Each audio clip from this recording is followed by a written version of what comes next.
We are live on the YouTube channel, everybody. Sorry for starting this live looking at my phone. Zach Lavine is out for the entire NBA season. This is crazy. News just broke. I was just doing a video about Lakers potentially targeting Alex Caruso. With Jared Vanderbilt being out for the season, Zach Lavine is now out for the season as well. This is unbelievable. We're going to go live on TikTok as well.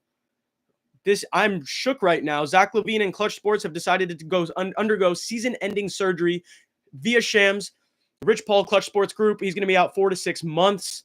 This takes his season out. His trade value was not there, so this makes a lot of sense.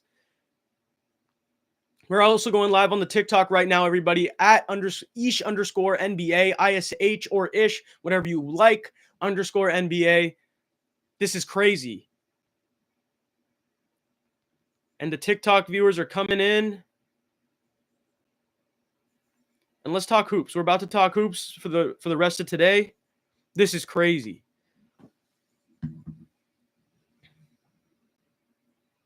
Welcome in, TikTok gang, YouTube gang. We are live right now. We're gonna put the YouTube link in the chat. This is ridiculous. Check out my Twitter, everybody. We are live reacting to Zach Lavine right now, out for the season. What this could mean for the Chicago Bulls going forward. So let's talk Chicago. With Zach Lavine being out, clearly his value wasn't there. All the offers they had were salary fillers, not many picks involved. You already know they wanted Jaden Ivey in picks, and probably Bogdanovich too, probably Joe Harris's contract. They wanted a lot, and they realized they could not get that. Zach Lavine also probably realized that, hey, if I'm not going to be my full self and get that good trade value until I'm fully healthy, this foot injury was bothering him. His ankle's been completely messing with him. You already know Clutch Sports is cooking. He's making $40 million this year, so losing this season isn't going to hurt him that much. There were a lot of Lakers rumors last year, but that contract turned into something that looked like a Russell Westbrook kind of a deal, although Lavine is a much better shooter. So the Lakers completely decided against it. And now if I'm Lavine, that's the only place I wanted to go to. LA kid, UCLA kid. Might as well rehab my foot, rehab my value. And now we're talking about I can come back next season. So now let's talk about Chicago going forward. Coby White's your guy. Coby White is your offensive threat. He's the number one offensive option on your team, even with DeMar DeRozan. Like, that's the guy you need to continue to build around. He's putting up threes at a high rate, and he's smacking them. He could be someone that averages 24, 25 points a game on a bad team once DeRozan and Vucevic are out of here. I think now the Bulls will stay pat, though, which is a little scary, but I think they might, because they'll justify, look, Lavine's out for the year. We can't trade him. Lonzo's out for the year. Those were the two guys that helped us become the number one seed just 2 seasons ago. Let's run it back. And despite Alex Caruso having elite trade value, despite Andre Drummond being 60% out the window via Chicago Sports Tribune, maybe they run it back because there's justifiability here now. There's an attention of hope now. There's an ability to be like, hey, we can just go next season. We're already doing okay with this roster. But if I'm them, I'm not doing that. That's mismanaging assets. DeMar DeRozan's on an expiring. He's unsure about extending. Vooch is on a really good 3-year deal, $18 million per year. You can trade him to places for first-round picks. We know the Warriors are heavily interested in him. You could look at a Vooch and salary for Chris Paul and a first-round pick, and then, oh my God, you got a first from the Warriors, maybe 10 years, 8 to 10 years down the line. Maybe DeRozan's expiring contract becomes something, and you trade him, and then you can turn that into younger players, because Patrick Williams may not be the guy, but you keep him around so he could at least learn to be a 2 or 3 behind Coby White and whoever you decide to pick up. Alex Caruso could legitimately net you Gabe Vincent, Jalen Hood-Schifino, and a protected first from the Lakers, because they are now going to be desperate with Jared Vanderbilt out for the entire season. You know, we look at things through the Lakers lens and the Lakers lens only when we're talking about a guy like Alex Caruso, because I can't envision him on any other team. I think the Kings would love him. I think that's a great fit for him, especially next to Fox, who he grew up playing against in Houston and in Texas. I like Philly for him a lot. Utah is really rumored to have a good offer out there for Dejounte Murray. We know the Lakers aren't going to trade D'Angelo Russell now. He's playing far too well, 16-14 against the Boston Celtics in a win where Austin Reeves drops 32 on 7 threes from like Curry range. It was crazy. People come to TD Garden and all of a sudden think about just disrespecting them. You love to see that. But the Lakers have to replace Vando, and I think they'll be the most desperate team for a defender. And I think they're going to go more in than they expected to go for Alex Caruso. Your championship window is only as long as LeBron and AD are here, as much as that sucks, because you see how good the young players in LA are. You see what they can become. You feel confident about the next generation of Lakers once LeBron has retired or moved on to the Big Apple. But as we know, he's just doing that to mess with everybody. They're in the Big Apple today. The Lakers are playing the Knicks tonight, 5:30 Pacific, 8:30 Eastern in the Garden. It's going to be primetime game. No Julius Randle, no Jared Vanderbilt, no Cam Reddish.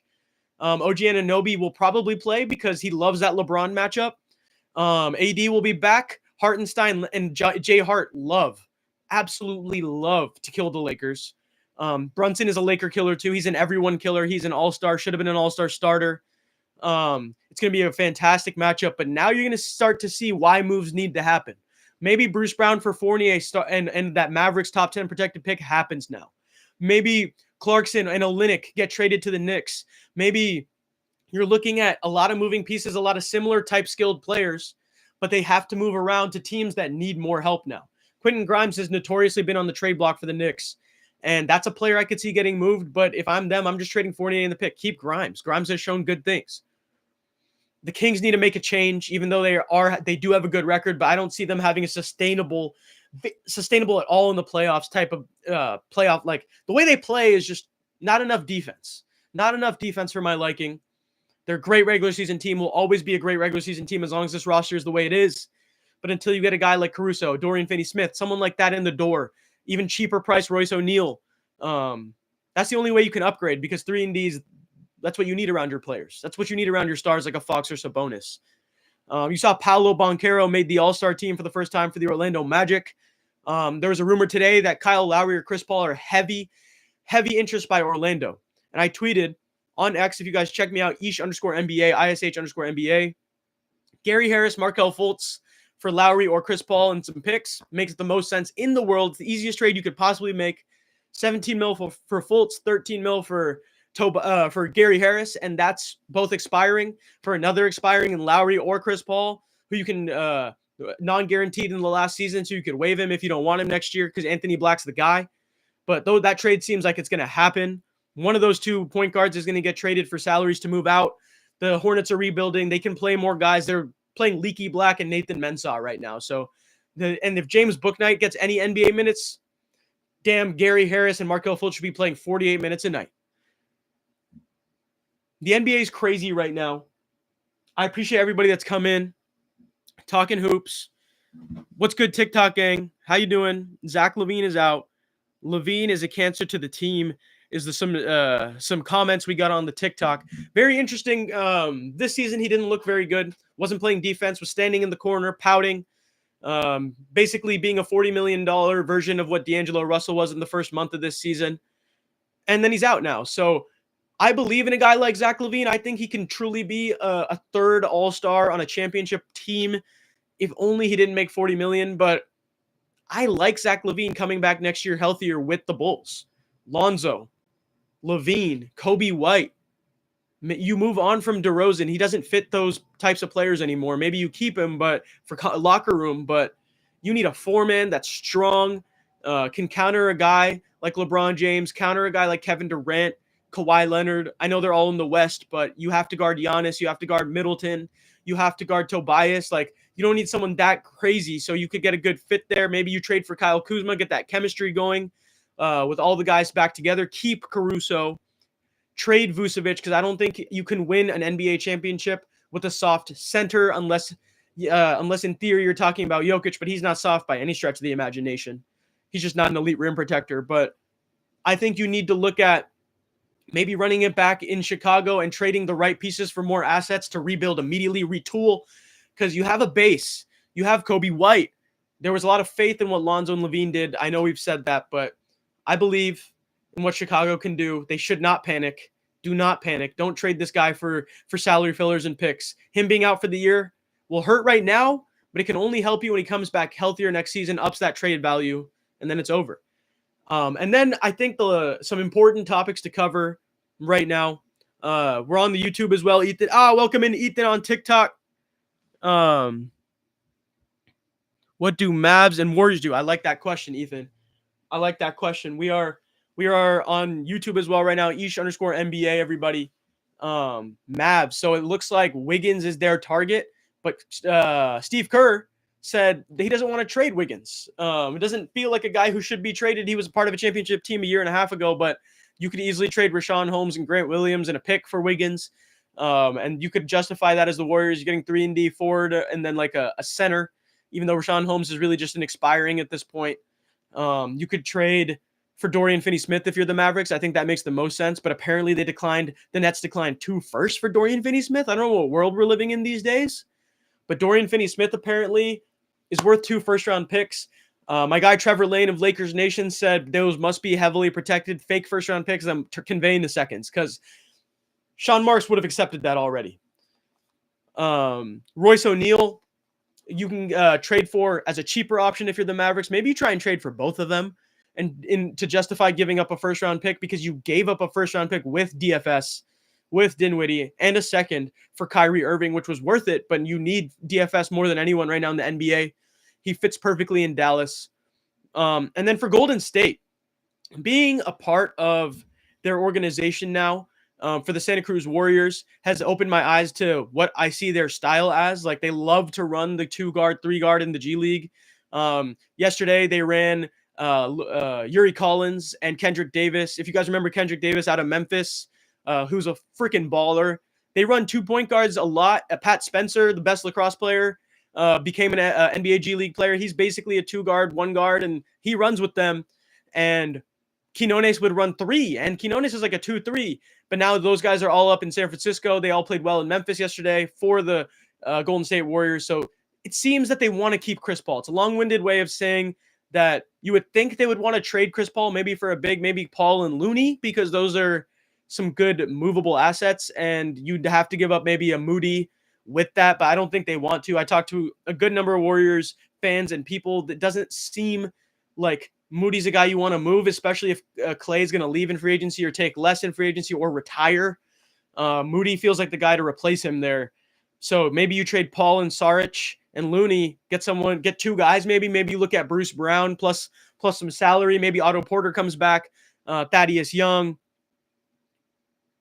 You look for some bigs, some wings. You need size if you're the Golden State Warriors, because right now the ceiling is not championship. It really isn't. Not with this team, not with this size that they've got going on, not with having to play certain players, not with the production they're getting from Looney.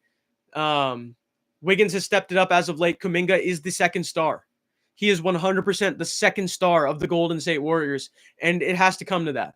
I'm glad for them. They did not trade him for Siakam with Wiggins. That would have been a noob move. Kuminga could end up being better than Siakam, in my opinion. And Kuminga is going to be the second best player in the Warriors until Steph Curry retires. And those are the facts. Like, you can't trade for anyone better than Kuminga right now. I don't see anyone like that available, so you need to fill roles. And, it's only role players that are really available. Stars are not seeming to be available right now, besides the David Pingalore absolute tweet bomb of KTMLA that absolutely shook every bone in Lakers Twitter ahead of the Celtics-Lakers game, where LeBron could be on the move. Pelinka is looking for suitors. Maybe AD's next. Maybe AD to Chicago. Who knows? But with all that not happening, so we think, and via Rich Paul saying he's not getting traded, it's only role players. Bruce Brown, Caruso, Finney-Smith, Royce O'Neal, Dinwiddie. These are the guys to pay attention to. Maybe the best player that will get traded is Dejounte Murray to Utah. Or if the Lakers somehow pulled off a generational trade of Gabe, JHS, Taurean Prince, and a first, my God, would I be happy. That would change my life. I think every Laker fan, every NBA fan would be shook to their core if that were to happen. I like DeJounte also going back to San Antonio, but I think that's the best player that's going to get moved this trade deadline for sure. We got Lucas in here saying Braun's not getting traded. He had a no trade clause, so he has to agree to the trade. Absolutely. He's LeBron James. Yeah, Dre's going to stay. Clay's going to stay. Man, that pace we played against, dude, for real, JP. We got some of my favorite people in the TikTok chat right now spitting mad facts about the league. The Lakers play at a way better pace when LeBron and AD are off the floor. I'm just putting that out there. It's no disrespect to potentially a top 2 to 3 player of all time, potentially one of the best bigs in history who've done amazing things for the Lakers. Let me preface that. But when they play, the pace is awful. It is the worst pace. It's the worst type of basketball to watch in the NBA. And this is coming from a Laker fan from birth who has watched all types of Laker basketball. I've watched Kobe. I've watched Kobe Shaq. I've watched Kobe by himself. I've watched Kobe Powell, Bynum. I watched Ryan freaking Kelly, Robert Sacre, Nick Young, Jeremy Lin, Jordan Hill, Xavier Henry, Wesley Johnson. I saw LeBron, AD, Danny Green, KCP, Alex Caruso, JaVale McGee, Dwight Howard. We've seen Russell Westbrook in a Lakers uniform. We traded back for D'Angelo Russell. A lot has happened as a Laker fan, right? So I am appreciative of LeBron and AD. But this is the worst pace I have ever seen in non-important games. Against Houston, I wanted to throw up. Against Atlanta, it was awful basketball by the Los Angeles Lakers. Terrible basketball. But then you go to Boston, no pressure. You're expected to lose. No LeBron, no AD. Rui knows his role is stepping up. Vando knows his role is stepping up. Austin knows he's got to be the number one scorer. D'Angelo Russell knows if they're going to put Derek White on me, Drew Holiday on me, I may not shoot well, but I need to get 14 assists. We need to run all game. Rui Hachimura is hitting open corner threes. He's getting to his spots. Jackson Hayes is dunking on Kristaps Porzingis. He's upping the pace because he's 23, 24 years old, running down the court the whole game. That is basketball today in 2024. Basketball in 2024 is a track meet. You got to run. You got to be more locked in than the other team all 48 minutes. The Lakers' struggle has been they're only locked in all 48 minutes against the best teams in the world when it's LeBron and AD playing. That's it. That's the only times you see it, and that's maybe a green flag. But the biggest red flag of this team, you go up and you're just pounding the ball for an entire half. That's what this iteration of young Lakers did not do against Boston. They went at their throat. They kept going. Christian Wood hit a wing three. Austin Reeves was hitting deep threes, hitting free throws. Rui Hachimura steps up with Vanderbilt potentially tearing his Achilles or spraining that foot for the season, whatever happened. This is where basketball needs to go, and the Lakers need to adopt that style. So that's the only argument, long-winded way of saying that's the only argument for trading the older guys in LeBron or AD. But you don't do that when you're a star-driven organization. You want more stars to come back. You want people to know that this is the Lakers. They're going to treat me right. Look at how they treated Kobe until the end, right? Kobe got his big deals, max contracts, 60 points in his final game, 50 shots. He's the Mamba. He's the Laker for life. He's that guy. And now every star that comes is like, oh, I can get that treatment. Now it's time. Like, it's also Los Angeles. It's the Lakers. Like, we have the best media attention in the world. Like, it can only work out for a star coming to the Lakers, and that's what they want to do. They would rather have a bad year with LeBron James or him walk in the offseason, even though you could get insane assets from the New York Knicks right now. You could get crazy because I know they would cave, especially with Clutch Sports and CAA meshing, fixing all their issues. Apparently, they're all good now, so that report will irk some people in LeBron land, Laker land. Stephen A. Smith wants LeBron James to be the guy in New York. He wants it. If you want to win a championship, come to New York. I don't believe in all that, but boy, would that be a package. Hypothetically, you could receive from the New York Knicks for LeBron James, right? Julius Randle, probably Quentin Grimes, Evan Fournier. And if you're the Lakers and this is like a LeBron requested the trade because you're not offering him unless that is happening. If LeBron requested a trade behind closed doors, this is what you would request from the New York Knicks. Randle, Fournier rerouted to another team. Get me Bruce Brown or someone else. Grimes, I want the Wizards 25 pick because it's going to get conveyed to a year from now. Or Pistons 25 pick. I want the Mavericks pick this year. I want the New York Knicks picks for the next 20 NBA seasons. It's LeBron James we're talking about. LeBron, Brunson, Mitchell Robinson, DiVincenzo, Josh Hart, OG Anunoby. That's a championship. That's damn near a championship. So New York, you better cough up 20 picks. Your best players besides your Villanova guys. Reroute Fournier somewhere else. Get us a better player if you really want him. But that shit's not happening. It's not happening. It's just not happening at all. If LeBron gets traded, we're coming back here, and we are talking about that for 24 hours straight. Because AD would almost certainly be next. Going to Chicago, multiple picks, Lonzo, Lavine. Ask for White, you're not going to get him. Ask for P. Willie, you may get him. But this is the hypothetical land we live in right now. I'm seeing someone talk about Lucas says OKC should ask for a trade. AD and LeBron for Jalen Williams, Giddey, Dort, 5 first. Hey, 10 first, Lucas, and maybe we can talk. But Jalen Williams is going to be a star one day. And Giddey, send him to jail, and then we're good. By the way, I know LeBron isn't a power forward, but I'm just more worried about the 4-5 for this team.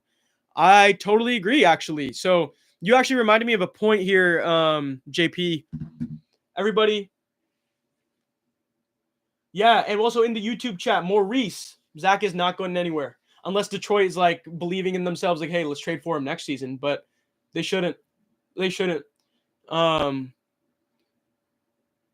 My point here with the Lakers, though, is if you're going to ultimately make a trade, it's going to be Gabe Vincent. Gabe Vincent, I hope Taurean Prince, but it's not going to happen. But Gabe Vincent, JHS, first, Caruso, right? That's what you want. Can't get him. You go target, I've said this all season, from the offseason, because this is my dream target, Daniel motherfucking Gafford, bro. You need Daniel Gafford and slide everyone down. Because JP's point was LeBron 4-5, Put LeBron down to the 3. You go D'Lo, Reeves, LeBron, AD, and Gafford. We are rebounding the ball at will, protecting the rim at will. Those 2 elite shot blockers. AD's been shooting the hell out the 3 ball. He hit 3 threes against Houston. Daniel Gafford can run pick and roll perfectly with D'Angelo Russell and Austin Reeves. Jackson Hayes has proven he'll be the backup big. Christian Wood will be your backup 4. Rui's your backup 3. TP's your backup 2. You're playing Christie at 1, but Reeves will really be coming like out early, running back up 1. Christie will place him 2 with D'Lo because he plays well with him. And that's a roster. That is how you save this season. That's how you make up for losing Jared Vanderbilt, because you go to rim protection now. You have to go the rim protection route if you can't get Caruso, if you can't get Schroeder, who I would love back, but he's a little too small for my liking, especially because I'm thinking Denver. I know the Lakers can beat the Warriors as constructed with Vando, but now, like, if you have no Vando and you're just getting Schroeder back, I'm not necessarily sure about that. But if you get Caruso back, I think you can beat the Warriors that way. You can beat any other team except for Denver that way. The Clippers, you've beaten twice, I believe. The Cam Reddish game was beautiful, but it feels like it's been a one-off at this point. You need Reddish to come back and play perimeter defense the way he did against Paul George in the beginning of this season, the way he did in our – if you guys are on my TikTok right now, if you guys are on my YouTube right now, go – my best video ever is Cam Reddish defensive highlights against the Clippers, 1.5 milli. It's the best video we've ever done because what? The shout out Cam. It was all him. Literally, the dude, first play of the game says, you know what? Passing lane, steal, layup. I'm on Paul George's head all game. I'm on Kawhi Leonard's head all game. We need that Cam Reddish to come back this season. It would be lovely for him to come back tonight against the Knicks. Don't see that happening. That ankle turn was really bad. But he needs to come back ASAP to make up for Vando. And the Lakers need to look at Alex Caruso. If you don't get him, Dennis Schroeder and Daniel Gafford should be your targets. Because Dorian Finney-Smith, you're not trading 2 first-round picks for him. You might as well wait till the offseason. Trade for Don or Trey, someone who requests to trade a star in the offseason, because the only time it happens. It does not happen regular season anymore. Maybe Lavine's contract looks better after a healed offseason, start of next year. But only trade that first for Caruso, and then otherwise everyone else you give seconds. That's it. That's it. All right, everybody.